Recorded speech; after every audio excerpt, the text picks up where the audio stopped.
Intinya kalau di rumah tuh dapat didikan yang super keras gitu, mulut papa yang tajam lah gitu. Aku jadinya melarikan diri ke game online. Dia itu udah tidak mandang rugi atau enggak lagi. Satu itemnya aja nih, Uncle, bisa 3 juta. Yang penting aku dapat kesenangan, aku aman, aku bisa bebas dari masalah, dari tekanan hidup, tanda kutip ya. Papa Mama tahu gak kamu main game online sampai jumlahnya sebesar itu? Sepertinya Mami nggak tahu ya.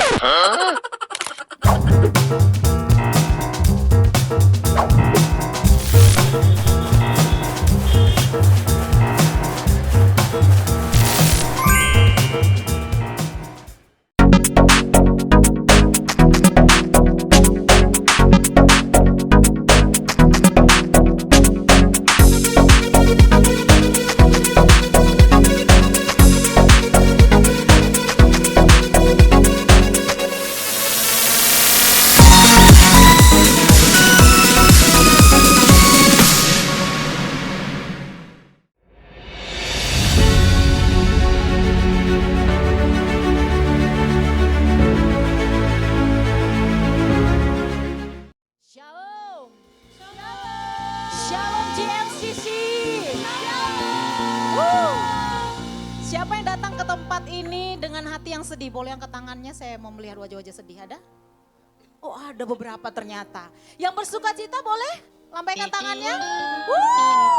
Ternyata lebih banyak bersuka cita. Oleh sebab itu, baik orang yang lagi bersedih ataupun yang lagi bersuka cita, kita sama-sama punya satu tujuan datang ke tempat ini. Yaitu untuk apa, Bapak Ibu Saudara? Memuji, memuliakan nama Tuhan. Haleluya, amin. Amin. Saya undang kita semua bangkit berdiri. Semua yang bersuka cita akan siap untuk memuji Tuhan. Sepakat dengan saya? Kita mau bernyanyi all out untuk Tuhan? Amin. Amin. Amin. Mari kita puji Tuhan kita, sebab kita punya Tuhan yang dahsyat. Haleluya. Mari kita sama-sama mengekspresikan sukacita, bahkan cinta kita kepada Tuhan.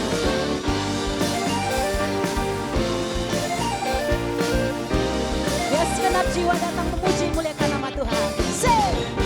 Dari utara ke selatan, terdengar pujian bagi Allah. Dari barat sampai ke timur, nama Yesus disanjung tinggi. Dari pulau-pulau, lembah-lembah, gunung-gunung yang tinggi, kemuliaannya disaksikan, kebesarannya diceritakan. Yesus, Yesus, nama Yesus disanjung.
Tuhan. Haleluya.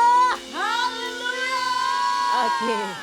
Bapak Ibu Saudara, kita punya Tuhan yang dahsyat. Oleh sebab itu kita tidak perlu takut akan segala hal. Amin. Amin. Boleh lihat teman-temannya muka kiri kanan mungkin dulu. Apakah sudah kelihatan wajah yang bersuka cita? Atau masih ada yang masih sedih? Boleh colek. Yuk kita semangat. Bersuka cita kembali kita memuji Tuhan. Amin. Amin. Siap kembali kita memuji Tuhan. Berikan tepuk tangan yang terbaik. Dia Tuhan sumber perlindungan setiap kita. Dia sumber kekuatan bagi setiap orang yang percaya. Tuhan perlindunganku dan Tuhan kekuatanku. Kaulah anugerah bagiku. Kau Tuhan perlindunganku, Kau Tuhan keselamatanku, Kau percaya kepadaku. Bela setiap janji-Mu Tuhan, janji-Mu nyata dalamku, ku berserah kepadamu. Semua sorakan, haleluya, sebab namamu besar, dahsyat-dahsyat dalam hidupku. Haleluya, ku bersorak Yesus dahsyat, ku bersorak Yesus Kau Raja mulia. Katakan haleluya.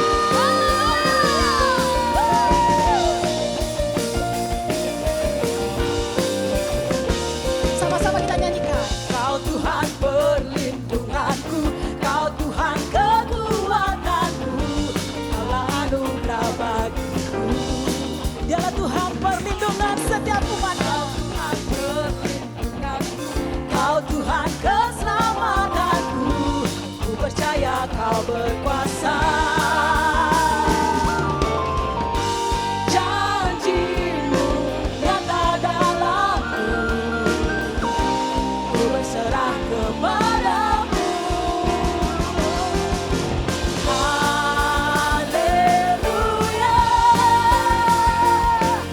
sebab namamu besar, dahsyat-dahsyat dalam hidupku. Haleluya, ku bersorak Yesus dahsyat, ku bersorak Yesus Kau Raja mulia. Semua yang bersemangat, mari sama-sama sorakan. Haleluya, terima kasih Tuhan. Janji-Mu nyata dalam, biarlah setiap kami bersuka cita. Semuanya.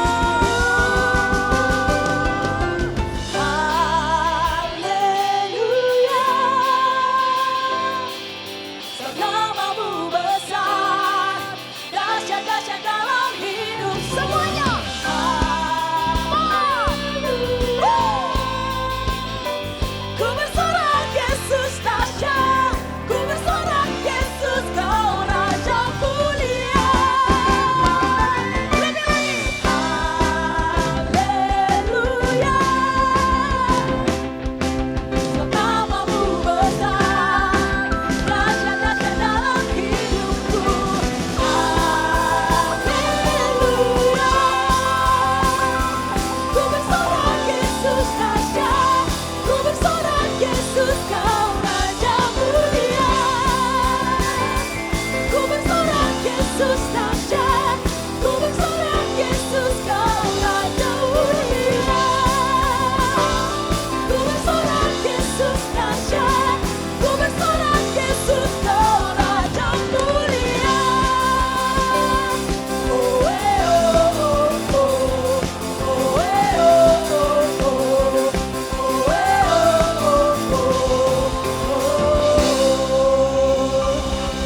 Oh boleh yang menerima kasih Tuhan, berikan tepuk tangan yang terbaik bagi Tuhan. Pujilah nama Tuhan, terpujilah Yesus, Raja yang hidup, yang kekal, yang ada bersama dengan kami di tempat ini. Haleluya. Terima kasih Tuhan. Boleh sekali lagi Bapak Ibu Saudara tanpa musik. Tapi biar dengan dari itu timbul dari segenap hati kita yang dari dalam. Berikan sorak-sorai yang terbaik boleh Bapak Ibu Saudara. Yang terbaik boleh. Lebih lagi bagi Tuhan boleh. Boleh bagi Tuhan yang lebih baik lagi. Haleluya. Haleluya. Haleluya. Yes Jesus. Silakan duduk kembali dalam hadirat Tuhan.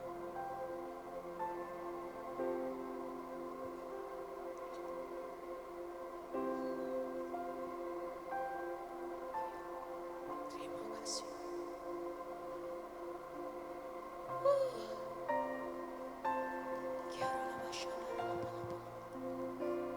Kami rasakan hadirat-Mu di tempat ini Tuhan.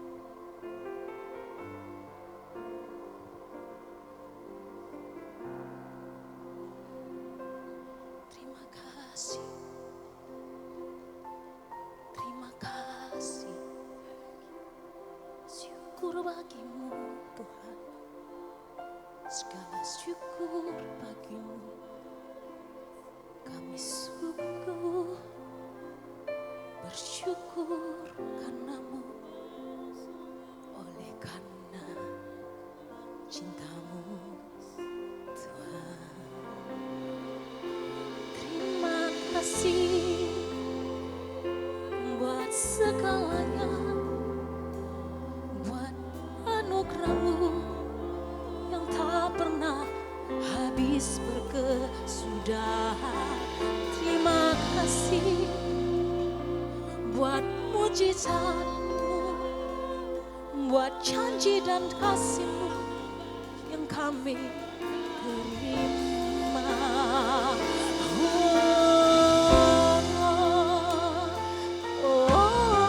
Tuhan, sungguh Kau layak Tuhan.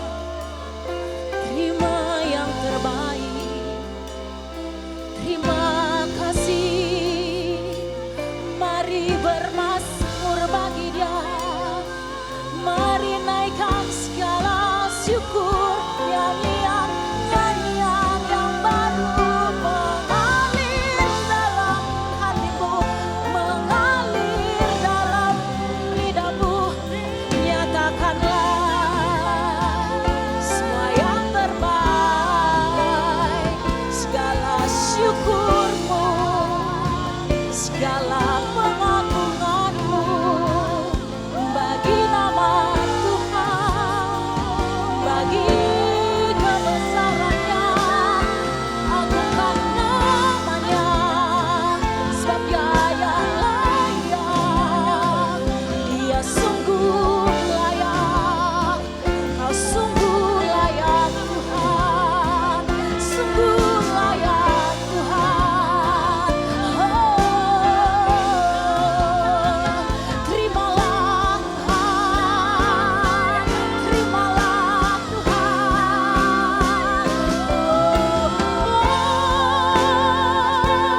kasih-Mu, Kaulah sumber kekuatanku.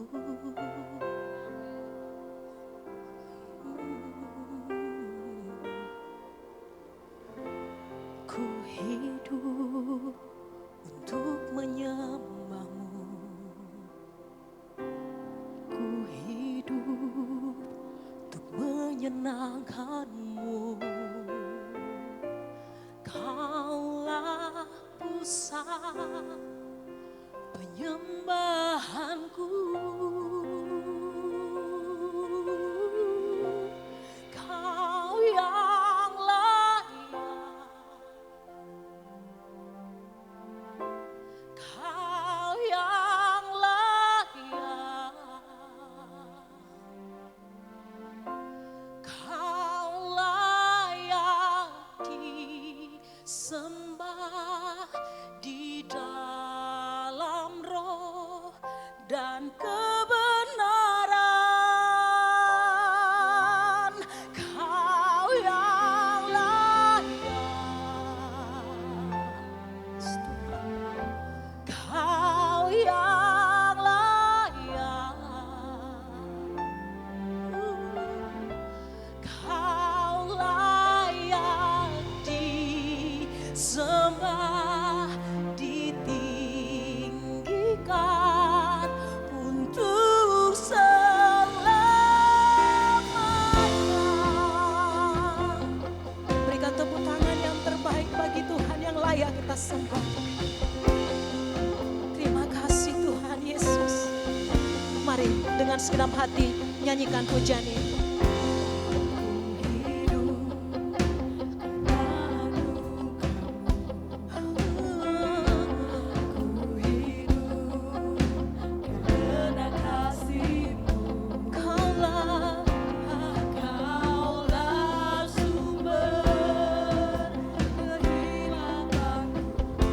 Ku hidup untuk menyembah-Mu, Tuhan.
kasih Yesus.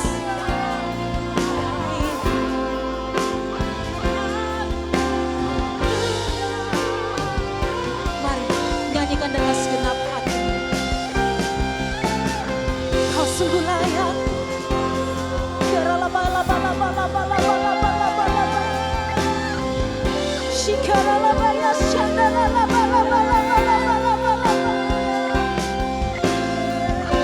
Oh yes Lord.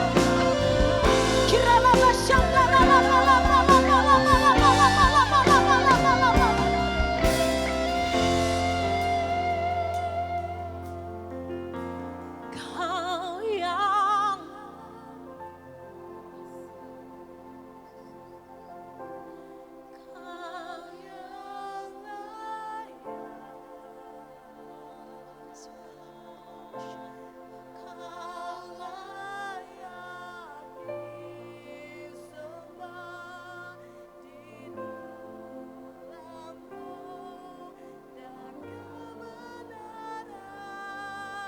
Kau layak Tuhan. Sungguh Kau layak disembah. Kau yang layak. Oh, Kau layak disembah, ditinggikan untuk Mari seunang kita semua bangkit berdiri Bapak Ibu Saudara. Angkat hatimu, angkat suaramu, nyatakan Kau yang layak.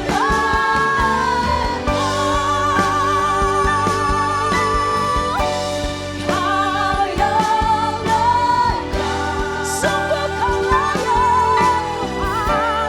Kau layak disembah di dalam roh dan kebenaran. Kau yang layak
You are worthy to be praised.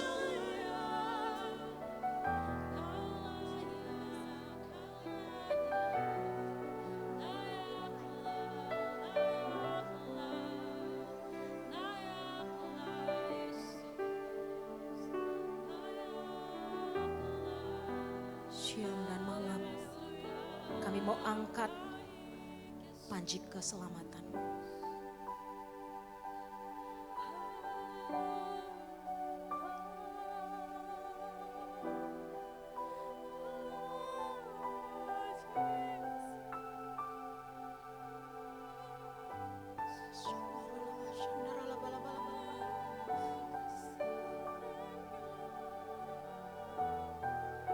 Thank you, Jesus.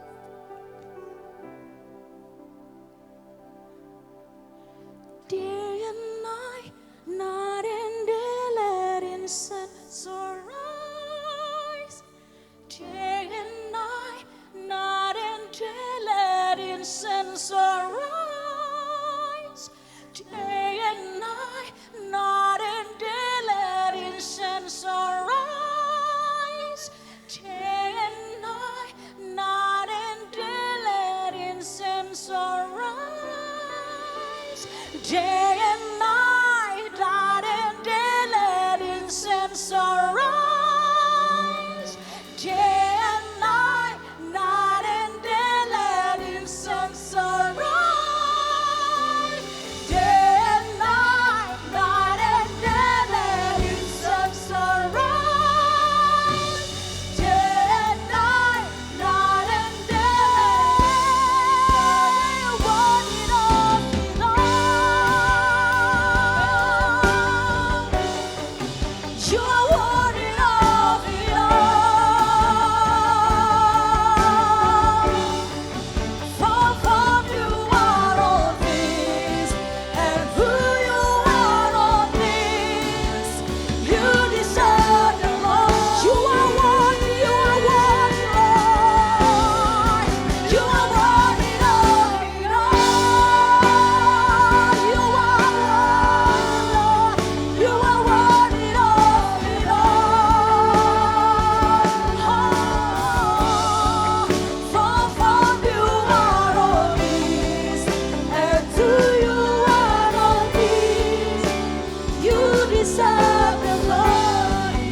You are worthy, Lord. You are worthy of it all. You are worthy, Lord.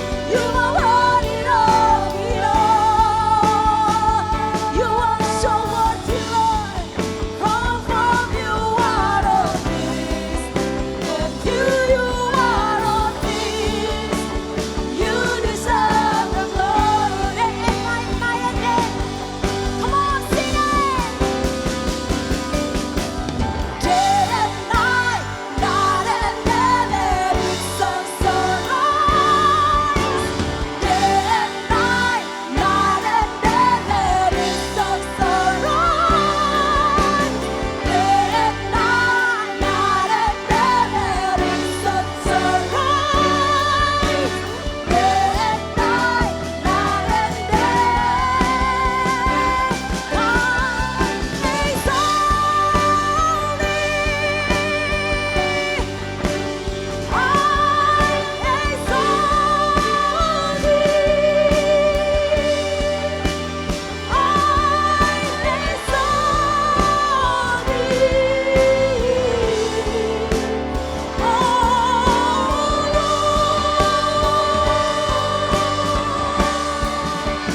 pertanyaan adalah dikenal Allah dan mengenal Allah. Nah, hari ini kita akan bisa paham bahwa apakah kita benar-benar sudah mengenal Tuhan sebagai anak Tuhan, atau kita hanya sekedar berdoa dan beribadah di tempat ini, tapi sebetulnya pada dasarnya kita ini belum mengenal Allah yang benar. Jadi hari ini kita mau belajar tentang pengenalan, atau mau ngecek diri kita ini benar-benar sudah mengenal Tuhan atau belum gitu ya. Oke, bantu saya PowerPoint-nya. Kita akan baca dan saya akan ambil ayatnya dari Hosea 4 ayat 1 sampai dengan 3. Oke. Kita baca sama-sama, kalau enggak boleh menyimak bersama-sama dengan saya. 1, 2, 3. Dengarlah firman Tuhan, hai orang Israel, sebab Tuhan mempunyai perkara dengan penduduk negeri ini. Sebab tidak ada kesetiaan dan tidak ada kasih dan tidak ada pengenalan akan Allah di negeri ini. Hanya mengutuk, berbohong, membunuh, mencuri, berzina, melakukan kekerasan, dan penumpahan darah menyusul penumpahan darah. Sebab itu negeri ini akan berkabung dan seluruh penduduknya akan merana. Juga binatang-binatang di padang dan burung-burung di udara, bahkan ikan-ikan di laut akan mati lenyap. Next. Hanya janganlah ada orang mengadu dan janganlah ada orang menegur, sebab terhadap engkaulah pengaduanku itu. Hai imam, engkau akan tergelincir jatuh pada siang hari. Juga nabi akan tergelincir jatuh bersama-sama engkau pada malam hari. Dan aku akan membinasakan ibumu. Umatku binasa karena tidak mengenal Allah, karena engkaulah yang menolak pengenalan itu, maka aku menolak engkau menjadi imamku. Dan karena engkau melupakan pengajaran Allahmu, maka aku juga akan melupakan anak-anakmu. Katakan amin. Haleluya. Nah Bapak Ibu tahu ya, sebelum saya masuk ke dalam kebenarannya, firman Tuhan itu, firman Tuhan ini gitu ya, saya akan masuk kepada contohnya dulu ya. Bapak Ibu, saya mau tanya ya, di sini siapa yang punya teman? Sohib, best friend, sahabatan gitu ya, udah berpuluh-puluh tahun gitu ya. Oh lumayan ya, ada yang banyak ya, dia lagi gitu, kalau ada masalah datang ke dia lagi. Saya yakin Bapak Ibu ketika kita punya sahabat, dan sahabat itu adalah kita kenal dari kecil, dan kita punya pengenalan akan dia itu pasti gak cuman sekali-sekali, atau gak cuman setahun 2 tahun. Karena Bapak Ibu sampai hari ini tetap setia, Bapak Ibu pasti sudah melewati banyak badai. Hubungannya sehingga terus terjalin dan terus terjalin. Saya yakin itu tidak melewati masa pengenalan yang cuman sebentar. Pasti akan terus berlarut-larut. Dan pengenalan yang paling otomatis Bapak Ibu akan bisa terus pahami sahabat Bapak Ibu, ini biasanya karena ada masalah satu sama yang lain. Hubungan teruji, mengenal atau tidak sahabat kita, atau kita dikenal atau tidak dengan sahabat kita, itu karena ujian atau masalah antara persahabatan. Biasanya kalau misalkan sampai akhirnya di tengah jalan, akhirnya yang tadinya sahabat lama dan lain sebagainya gitu ya, sudah berteman lama dan lain sebagainya, akhirnya kok kesannya dia mengkhianati kita. Ada yang kayak gitu kan? Banyak yang terjadi. Kenapa? Karena kemungkinan waktu kita bilang dia mengkhianati saya dan kita marah, dan kita tidak punya ada pengampunan kepada mereka, kepada orang yang kita maksud adalah sahabat kita langsung bilang gini, udah deh, udahan sama dia. Gua gak mau kenal lagi karena dia udah nusuk dari belakang dan dia sudah mengkhianati.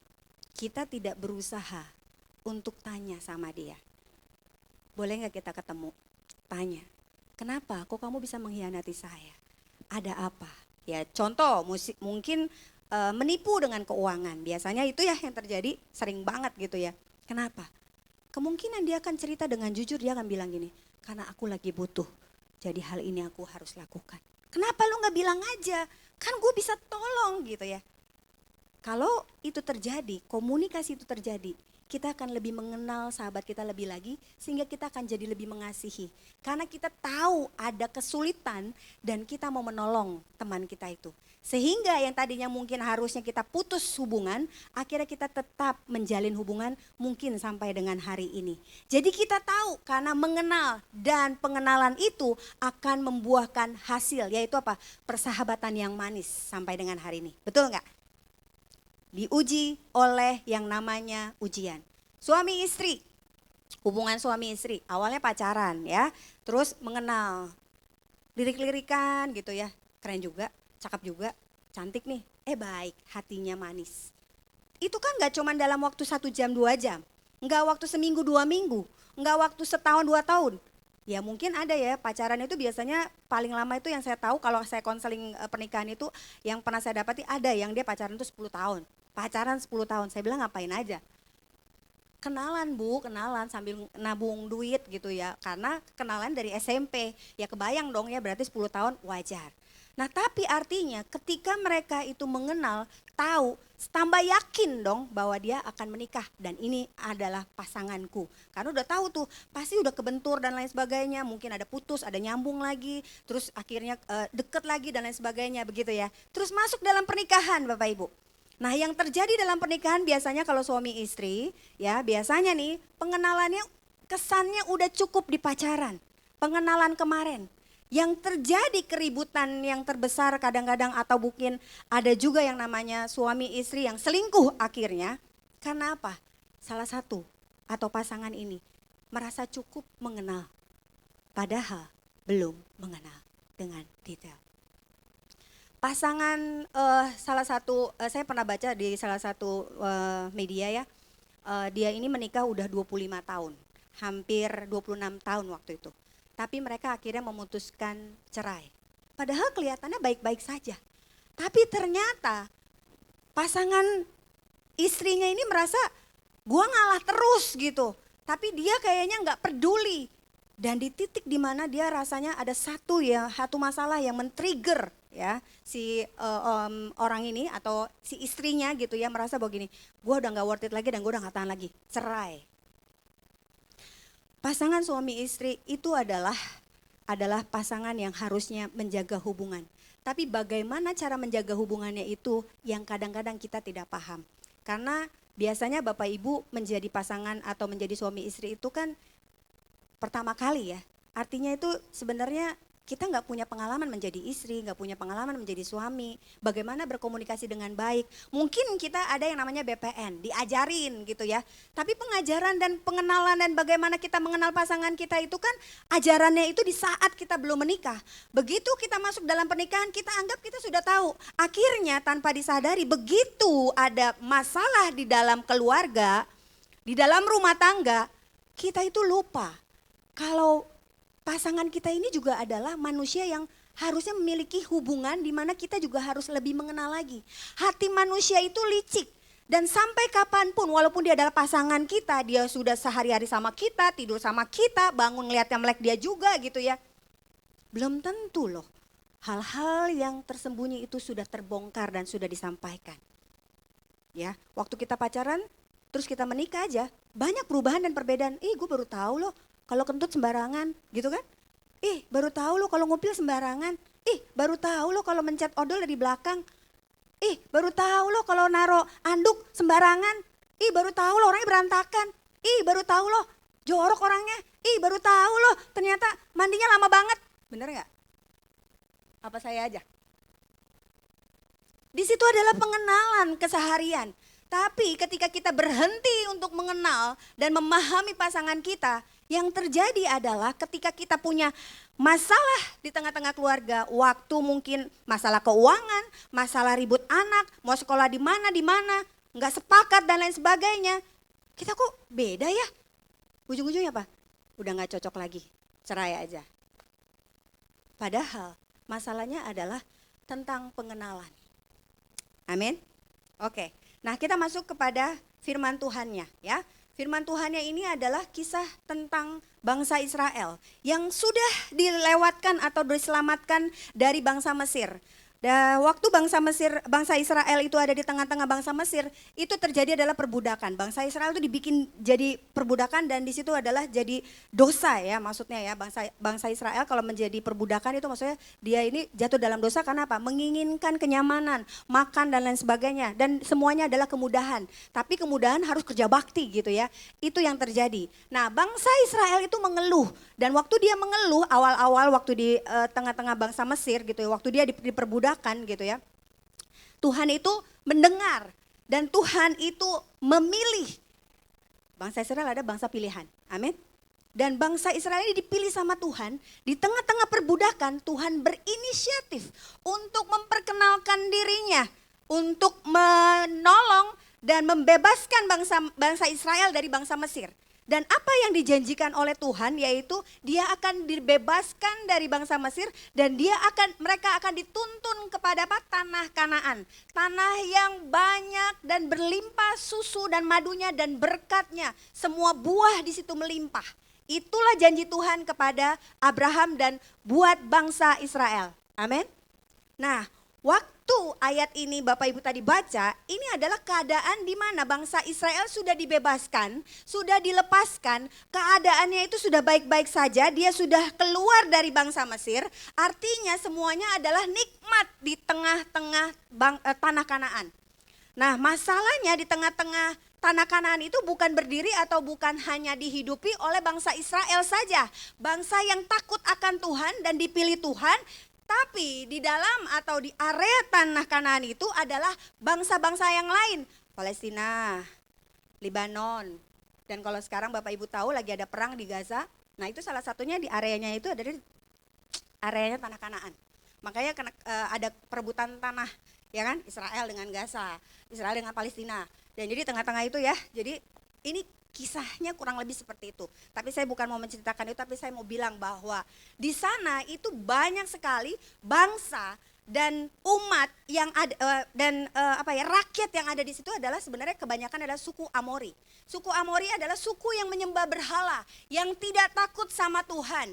Tapi karena ada bangsa Israel di sana dan bangsa Israel bisa melihat bagaimana pertumbuhan dan kekayaan yang dimiliki oleh bangsa Amori. Karena suku Amori ini itu adalah penyembah berhala. Dia selalu datang ke patung atau mencari dewa-dewa, yaitu dewa kesuburan, dewa kelahiran bayi gitu ya. Kalau misalkan dia susah atau mandul, dia datang tuh ke dewi yang memang kesuburan yang bisa mendatangkan dia tuh untuk bisa melahirkan atau punya anak gitu ya. Ada juga dewa kayak panen gitu. Kalau misalkan panen dia mau ada dewa hujan, dewa air dan lain sebagainya. Itu dewa-dewa itu berkumpul di sana dan itu disembah oleh suku Amori. Nah, waktu itu bangsa Israel melihat dengan keadaan yang sangat-sangat, dia ini kan udah lelah gitu ya, udah capek dari bangsa Mesir gitu ya, udah capek dia masuk ke tanah Kanaan. Harusnya dia merasa bahwa ini adalah tanah yang dimana dia mendapatkan kenyamanan gitu ya. Iya, dia mendapatkan kenyamanan, tapi harus diusahakan. Ya nanam tumbuhan atau padi, gandum gitu ya, terus kacang-kacangan dan lain sebagainya, itu harus dilakukan. Namun dia melihat bahwa suku Amori ini kok kaya-kaya gitu ya. Kenapa dia? Apa yang terjadi? Bangsa Israel mulai yang namanya mengiri atau ngerasa bahwa gini, gak adil nih gitu. Makanya di ayat 2 bilang begini, jadi bangsa ini tuh karena dia ngiri, akhirnya dia gak terima nih, kok mereka enak-enakan ya, kita jadi kayaknya kok susah banget gitu ya. Kesannya seperti itu. Padahal bangsa Israel ini sudah dipilih, sudah dibebaskan, dilepaskan, diampuni dosanya. Dijadikan dan dimasuki kepada tanah yang penuh dengan susu dan madu. Tapi masalahnya bangsa Israel ini akhirnya apa? Selingkuh. Dia melihat, oh suku Amori ini sukanya adalah datang ke dewa, menyembah berhala. Apa yang dia lakukan? Dia melakukan hal yang sama. Dia akhirnya apa? Tidak mau mengenal Tuhan, tapi dia mau mencoba-coba keberuntungannya dengan apa? Datang ke penyembahan berhala, datang ke patung-patung. Tapi ketika dia datang ke patung-patung, dia merasa bahwa gini, kok gue juga gak diberkati? Kenapa mereka tetap diberkati? Why? Kenapa? Akhirnya yang terjadi apa? Mereka hanya mengutuk, berbohong, membunuh, mencuri, berzina, melakukan kekerasan dan penumpahan darah, menyusul penumpahan darah. Tuhan kira-kira tahu gak? Tahu. Karena ayat 1-nya bilang, dengarlah firman Tuhan, hai orang Israel, sebab Tuhan mempunyai perkara dengan penduduk negeri ini. Artinya Tuhan tahu bahwa penduduk ini atau bangsa Israel yang sudah dikeluarkan dari bangsa Mesir dan mereka sudah dikeluarkan dari perbudakan, ini kok cari masalah lagi katanya. Wow. Ayat ini sangat-sangat ekstrim Bapak Ibu, dan saya mau Bapak Ibu memahami bahwa ketika kita mengenal Tuhan, kita itu bukan terlebih dahulu mengenal Tuhan. Tapi justru di Yohanes bilang, karena Tuhan mengasihi kita terlebih dahulu, maka kita bisa mengasihi Tuhan. Ketika Tuhan memperkenalkan dirinya kepada kita, sehingga kita bisa merespon nih. Kita ini adalah manusia yang berdosa. Dan kalaupun kita tahu kita ini adalah orang berdosa, artinya dosa itu adalah maut atau kematian. Kalau orang berdosa itu mati dan tidak bisa ngerespon apa-apa Bapak Ibu. Artinya kalau kita bisa ketemu Tuhan dan diperkenalkan tentang Tuhan oleh Injil, oleh orang-orang yang hidup dan memiliki rohnya Tuhan, artinya itu adalah anugerah dan kasih karunia. Kita ini tidak bisa berekspresi dan kita ini mati. Makanya saya bilang bahwa kita ini adalah dikenal Allah. Bangsa Israel ini dikenal Allah. Bangsa Israel ini bukan yang terus dia ujuk-ujuk dia udah sukses, dia udah tidak punya dosa, dia tidak bertobat dan lain sebagainya, bukan. Justru di saat dia sulit untuk bertobat, dia ditemui oleh Tuhan, dia diselamatkan dan dia ditunjukkan bahwa Tuhan yang memilih dia ini adalah Tuhan yang penuh dengan kekuasaan. Dan waktu dia dibimbing dan dia dituntun dan dikeluarkan dari bangsa Mesir itu, dia dijanjikan bahwa bangsa Israel ini akan mendapatkan sesuai dengan janji Tuhan, yaitu apa? Tuhan akan memberikan berkat-Nya, akan menuntun dengan tiang awan dan tiang api. Dan Tuhan tidak akan membiarkan bangsa Israel ini akan mati kelaparan atau mungkin menderita atau mungkin kesusahan dengan yang susah sekali tanpa siapa-siapa. Tuhan tidak melakukan itu atau tidak mengatakan itu. Justru dengan bangsa Israel Tuhan menjanjikan bahwa dia atau mereka akan baik-baik saja apapun keadaannya. Amin. Namun apa yang terjadi di Hosea 4 ayat 6, ayatnya gini, next. Umatku binasa karena tidak mengenal Allah. Karena engkaulah yang menolak pengenalan itu, maka aku menolak engkau menjadi imamku. Dan karena engkau melupakan pengajaran Allahmu, maka aku juga akan melupakan anak-anakmu. Sebagai umat yang binasa karena tidak mengenal Allah, Bapa, Putra dan Roh Kudus, maka otomatis Bapak Ibu ternyata kita bisa binasa. Bangsa Israel pun diperkatakan seperti itu, bahwa kita nih bangsa Israel, kita nih termasuk bangsa Israel Bapak Ibu. Bapak Ibu datang ke sini pasti di sini mungkin ada yang belum dibaptis tapi mungkin sudah ada yang dengan iman menyerahkan dirinya dibaptis dan menyerahkan dan percaya punya iman kepada Kristus. Waktu Bapak Ibu ini sudah dibaptis dan Bapak Ibu sudah menerima kelegaan dan sudah menerima pengampunan dosa. Amin. Dan waktu Bapak Ibu sekarang sudah merasakan yang namanya pengampunan dosa itu dan Bapak Ibu ini adalah orang-orang yang dibebaskan. Tapi Bapak Ibu secara tidak langsung waktu Bapak Ibu menjalankan kehidupan sehari-hari, Bapak Ibu masih tetap bisa melakukan dosa, bisa jatuh dalam dosa. Tapi bedanya orang-orang yang benar-benar berdosa dan belum mengenal Tuhan dan belum memberikan atau mengakui iman percayanya kepada Kristus Yesus, mereka itu sulit untuk berbalik kepada jalannya dan sulit untuk bertobat. Tapi harusnya bagi orang-orang yang sudah mempercayai imannya kepada Kristus, dia memiliki Roh Kudus dalam hatinya. Sehingga walaupun dalam perjalanan kehidupannya banyak hal yang salah dilakukan, masih suka bohong, masih suka iri hati, masih suka ngedumel. Tapi bagi orang-orang Kristen, orang-orang yang percaya kepada Kristus, ada Roh Tuhan yang mengingatkan, ini enggak benar, kamu harus berbalik. Bagi orang-orang yang mencintai Tuhan dan mengasihi Tuhan Bapak Ibu, tidak akan lama-lama kita itu suka bermain dalam dosa. Amin. Saya kembali kepada tanah Kanaan. Tanah Kanaan ini adalah tanah yang penuh dan berlimpah dengan susu madunya Bapak Ibu. Kita bayangin Bapak Ibu ada di gereja. Bapak Ibu selalu menyembah Tuhan, betul? Mendapatkan apa? Hadirat Tuhan, rasakan kepuasan. Menikmati itu, betul? Tapi keluar dari tempat ini Bapak Ibu melihat kenyataannya. Banyak penderitaan di sana. Kenapa? Mereka tidak menyembah Tuhan, mereka tidak datang ke gereja, mereka hari Minggu jalan-jalan, tapi mereka kok lebih diberkati dibandingkan aku. Kenapa sekarang aku ini adalah orang-orang yang mungkin tidak lebih baik dari secara keuangan, secara kekayaan. Kita membandingkannya dengan kacamata dunia, bukan dengan kacamatanya Tuhan. Itu yang terjadi dalam kehidupan kita. Nah sehingga kita ini kurang lebih mirip dengan bangsa Israel. Kita sudah dibebaskan, sudah dilepaskan. Tapi ujian kita adalah ketika kita mendapatkan penderitaan, kesusahan, kesulitan. Hubungan keluarga yang mungkin mulai pecah, penyakit yang mungkin kita nggak minta, tiba-tiba kok ada penyakit. Kita mulai mempertanyakan, ini gimana ya, kok aku bisa kena sakit ini. Padahal aku udah makannya sehat, padahal aku sudah hidupnya teratur. Dan aku sudah menyembah Tuhan, beribadah dengan baik. Itu adalah ujian, apakah kita mengenal Tuhan betul-betul atau justru kita ternyata tidak mengenal Allah kita. Amin. Ya nggak ada amin ya Bapak Ibu ya, karena saya juga takut jadinya ya. Ini saya mengenal apa yang saya bicarakan ini juga sambil saya renungkan ya Bapak Ibu. Karena bukan Bapak Ibu saja, ketika kita punya masalah, saya juga punya masalah. Pendeta juga punya masalah Bapak Ibu. Jadi waktu saya memiliki masalah hidup gitu ya, saya mampu nggak tetap percaya bahwa Tuhan saya akan menolong saya. Itu emang hal yang sulit. Dan artinya gini, seringkali kita membandingkan sama orang lain.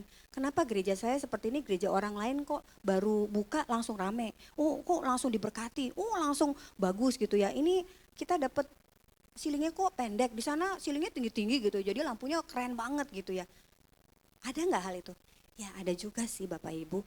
Tapi itu juga salah dengan melakukan itu. Dan seringkali saya setiap kali bertobat juga bilang gini, gak bener nih, gak bener nih, gak bener nih. Apa saya aja yang begitu? Susah Bapak Ibu emang menjadi orang yang memang dicintai sama Tuhan. Orang yang dicintai sama Tuhan itu susah. Karena kenapa? Kita seringkali merasanya maunya apa? Nyaman, maunya enak. Saya kirain kalau ikut jadi orang Kristen dan cinta sama Tuhan, semuanya baik-baik aja. Cari kerjaan langsung dapet. Minta dipromosi berdoa langsung dijawab. Usaha baru buka, baru mulai langsung berhasil. Buka toko langsung rame. Buka kuliner langsung dicari orang. Enak banget ya. Kayaknya hidupnya gak susah. Tapi hati-hati juga Bapak Ibu. Ada ujian juga di situ. Ujian berkat. Dalam penderitaan kita juga dalam kondisi kita diuji. Apakah kita masih bisa mempercayai Tuhan? Atau kita terus mencari kenyamanan? Bapak Ibu, yang namanya ujian itu harusnya tidak kita hindari. Tapi sometimes ujian itu harus kita hadapi karena apa? Karena Tuhan mau kita lebih mengenal Dia. Kita lebih tahu dan lebih percaya. Kita tanya dong, Tuhan, kenapa kok ada ujian ini? Ya, saya kayak tadi ya, kalau sahabat berantem terus kayaknya kok kita ditusuk dari belakang gitu ya. Kalau kita udah putusin, udah deh gak usah temenan lagi gitu ya. Seringkali kita begitu kan sama Tuhan, makanya dibilang bahwa kita nih tidak mengenal Allah. Dan ketika kita punya masalah dan kita membanding-bandingkan dengan orang lain yang lebih enak dan nyaman, terus kita cari jalan keluar, kita coba ini kayaknya, coba itu dengan kekuatan kita. Tanya sono, tanya sini, kita lupa berdoa dan berserah kepada Tuhan. Tapi nanti kalau misalkan sudah mentok banget gitu, itu tuh kalau ini apa-apa tuh, kalau reaksi kita tuh biasanya panik ya. Karena apa? Terlampau kita sering nyaman, terlampau kita tuh sering enak. Kita nggak mau yang namanya itu ada penderitaan. Padahal penderitaan itu adalah sebuah bukti bahwa Tuhan sedang mengajar kita. Dan mengingatkan kepada bahwa gini, kita masih tetap nggak punya iman kepada Dia. Berharap nggak sama Dia bahwa jawabannya adalah pasti ada. Ya tapi kalau misalkan saya nggak ngapa-ngapain gimana dong? Selama kalau kita mau mengambil keputusan yang lain, ketika kita mungkin ada hal-hal yang harus kita jalankan dan kita melangkah, sertakan Tuhan. Tuhan, masalahnya begini. Hari ini pilihannya ada A dan B. Saya harus memilih salah satu. Tuhan tolong, saya akan jalan dengan yang B. Kemungkinan bisa benar, tapi kemungkinan juga bisa tidak. Tapi percayalah Bapak Ibu, Tuhan kita adalah Tuhan yang maha kuasa. Tuhan yang mengontrol dan mengendalikan semuanya. Ketika kemungkinan ada hal yang salah dan akhirnya mungkin kita menderita lagi. Tuhan ingin apa? Tuhan ingin menunjukkan kekuatannya melalui caranya. Hari-hari ini mungkin Bapak Ibu sulit dan banyak penderitaan. Tantangannya adalah apakah Bapak Ibu terus mencari kenyamanan? maunya adalah banyak duit, maunya adalah jalan-jalan, maunya adalah punya mobil baru, rumah baru, atau mungkin Bapak Ibu mau ada orang-orang yang bisa menerima Bapak Ibu, akhirnya Bapak Ibu bisa memanipulasi hal-hal yang Bapak Ibu bisa lakukan gitu ya. Sehingga Bapak Ibu mencari yang namanya kenyamanan itu, diusahakan ya. Ada yang mungkin usahanya mungkin mulai turun, mencoba lagi usaha yang lain.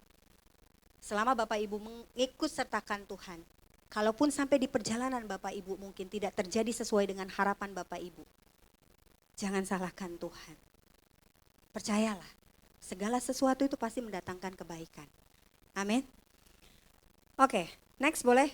Biasanya kita mencari kenyamanan ya. Terus, yang tadi udah ya? Oke. Jadi yang kedua Bapak Ibu, yang kedua adalah gini. Seringkali kita itu melakukan hal-hal, terus kita akhirnya karena kita punya masalah, kita tuh menggerutukan. Kita marah-marah dan lain sebagainya gitu ya. Itu sebenarnya adalah menandakan bahwa kita ini berdosa. Dan dosa membuat manusia itu menolak dan melupakan ajaran Allah. Sehingga apa? Tanpa kita sadari, walaupun kita adalah di rumah Tuhan, kita sudah punya iman percaya kepada Tuhan, keadaan kita itu tidak berubah. Akhirnya tanpa Bapak Ibu sadari, sebenarnya kita ini adalah orang-orang yang istilahnya apa ya? Buta secara rohani dan mungkin lumpuh secara rohani. Karena kita tidak mengandalkan Tuhan, kita mengandalkan siapa? Kekuatan kita sendiri. Iya Pak ya? Kita seringkali mau menjadi Tuhan atas diri kita. Kita pikir kita ini benar dan bisa melakukan A dan B, C. Ya, karena kita panik menghadapi masalah, kita akhirnya melakukan hal-hal yang tanpa kita sadari, ternyata kita tidak mengikutkan sertakan Tuhan.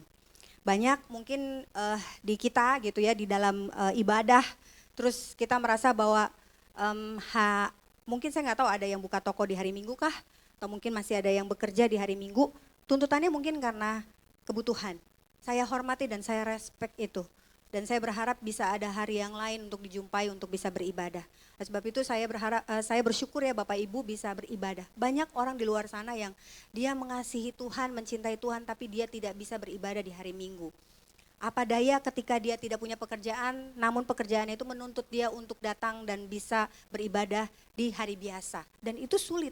Dan itu tidak nyaman karena tidak terbiasa. Tapi itu bukan masalah hal yang lain ya, itu bukan masalah dalam kehidupan. Tapi sebenarnya adalah yang penting kita punya hubungan dengan Tuhan. Pengenalan yang lebih akan Tuhan. Karena dosa membuat bangsa Israel aja bisa binasa. Artinya dosa juga bisa membuat kita juga binasa. Nah binasa kita itu cuman pelan-pelan Bapak Ibu.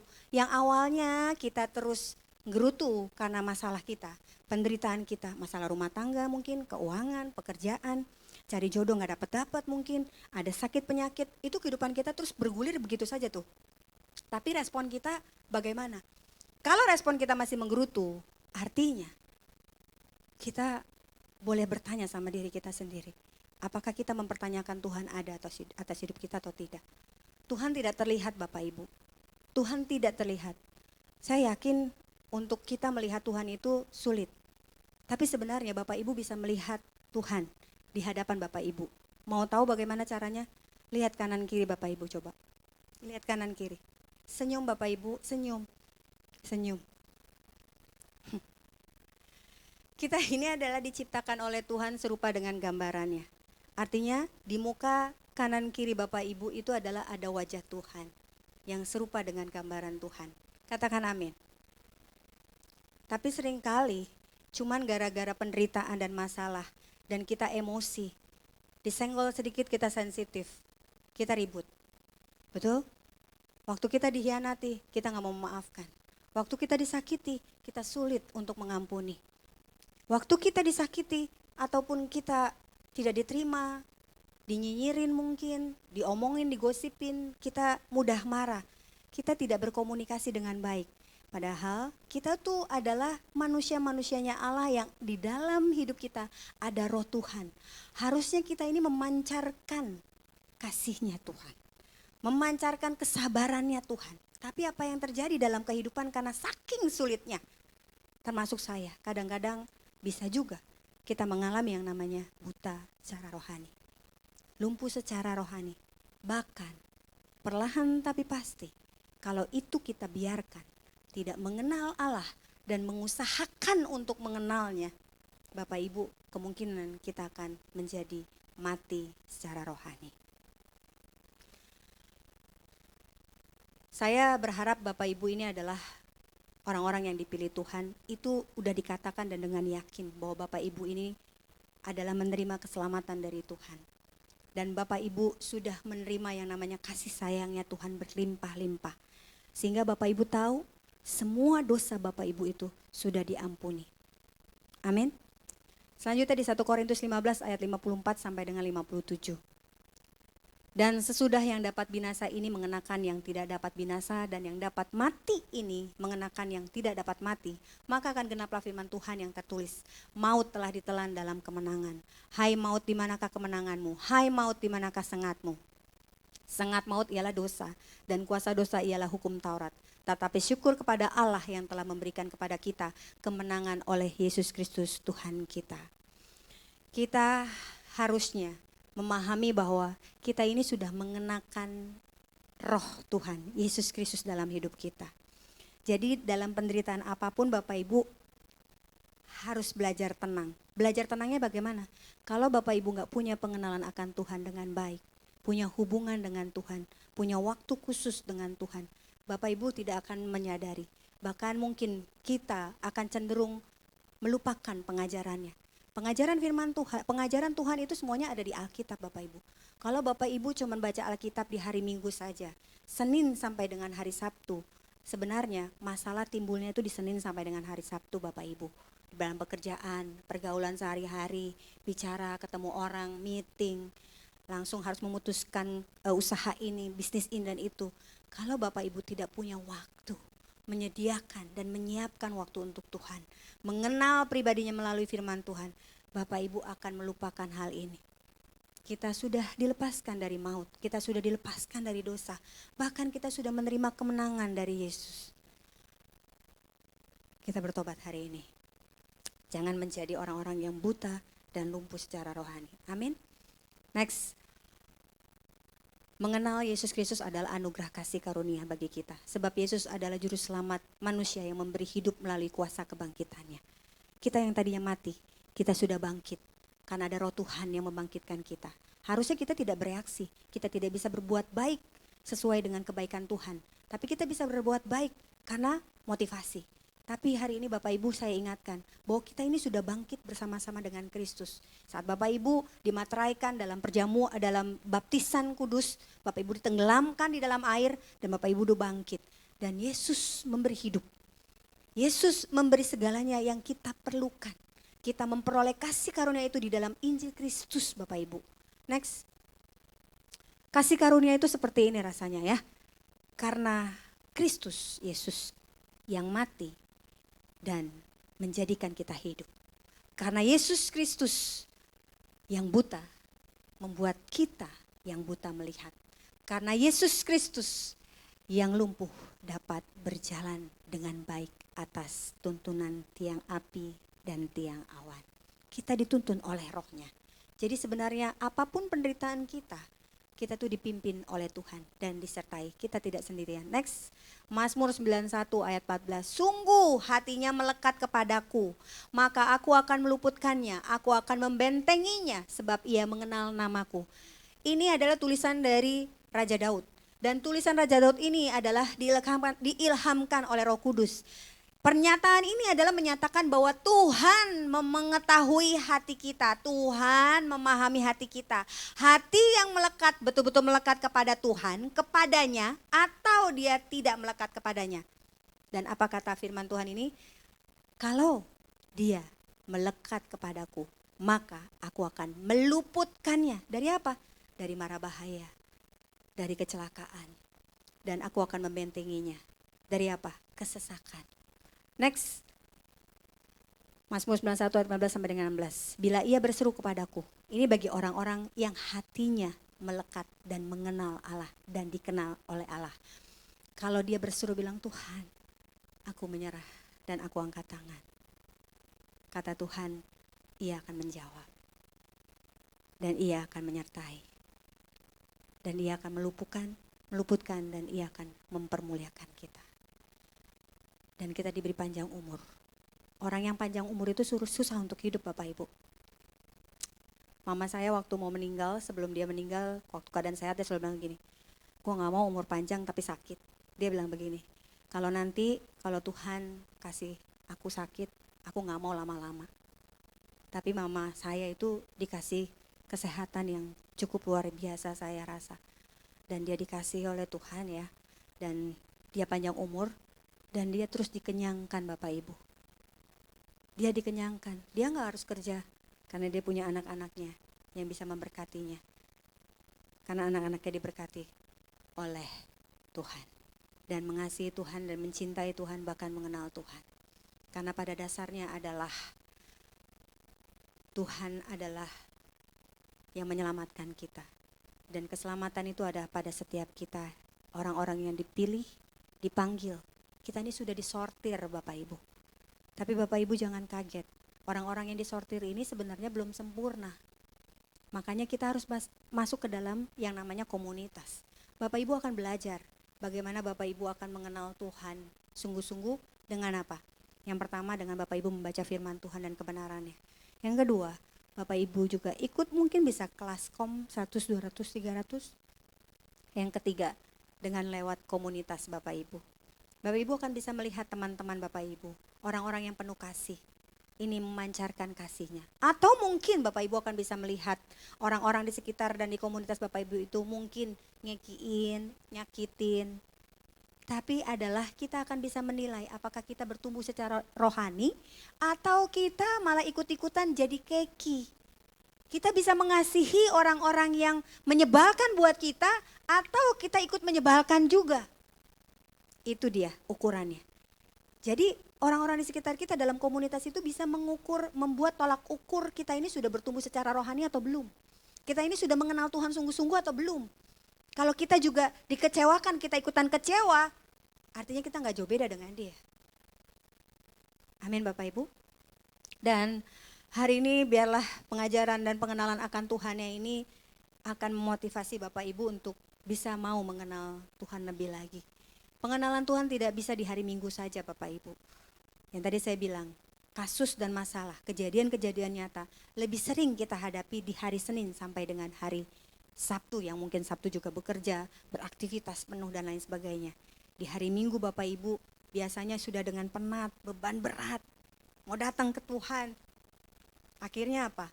Bapak Ibu kehilangan momen cuman menunggu Tuhan mau bilang apa. Padahal momen-momen ibadah itu adalah momen-momen di mana Bapak Ibu berekspresi akan kemurahan Tuhan. Berekspresi akan anugerah Tuhan. Di mana Bapak Ibu sudah diselamatkan di dalam selama 1 minggu itu. Maksudnya tidak ada kecelakaan, hidupnya sehat. Kalaupun sakit Bapak Ibu tetap dikasih kekuatan. Kayaknya sendirian terus tapi dikasih penghiburan, gak kesepian. Bisa dengerin lagu-lagu rohani, dikasih kekuatan. Di hari Minggu adalah waktunya Bapak Ibu mengekspresikan kasih Tuhan, anugerah Tuhan.